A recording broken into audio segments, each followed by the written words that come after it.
This was a really fun tattoo to do. I did this a while ago, but I figured it could use a shout out just because I still find little things that I could have done to make this even better. But I'm still proud of this tattoo, especially the way we customized it to make sure it looked more like Korma versus an orange dog.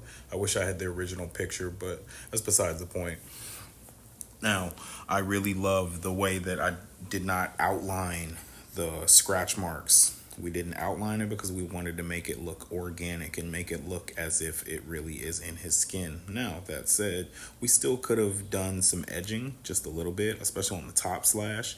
If I used my liner to pull it out and create some of those browns and oranges, it would have been a more of a sharp cut and it would have made it look a little bit more solid.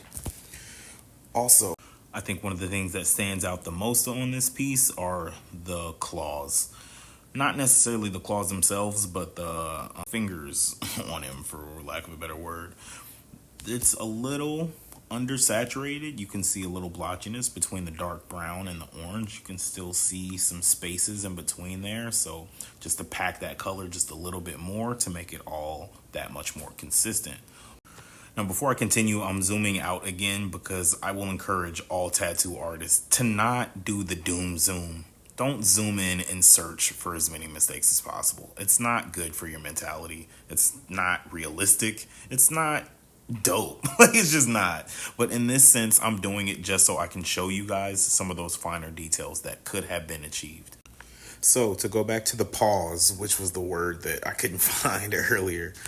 In the paws themselves, if you look at the edges of the paws, there's still a little space in between where I outline them and where the color is. At the edge of those, towards the left, since there are shadows there, if I wanted to achieve even more volume to make it look even more dimensional, I would recommend adding either some black or a super, super dark brown and packing that on the side and then transitioning that black or that dark brown into the lighter shades of brown.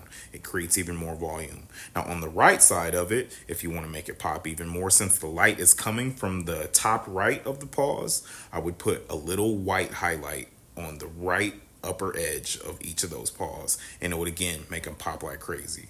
Now if we look under the nose, you can still see a little bit of his skin tone still, so that is also somewhere where we should have put a little bit more brown in there just to saturate it a little. And above the nose where those wrinkles are, where he is doing his mean looking scowl, I like the way that we have the brown going into the orange, but to make it look more dimensional and even more real looking, quote unquote, we take that brown and put it into the orange even more to allow for an even smoother transition. The little things matter. Lastly, maybe most important of all, once you do a good tattoo, get the best picture you can. I was focused on that, but in my opinion, that cord, unplug the cord and move it. It's distracting, along with the chair. Now, the chair ironically helps the tattoo pop more, but move the chair, move the cord, get the best picture you can.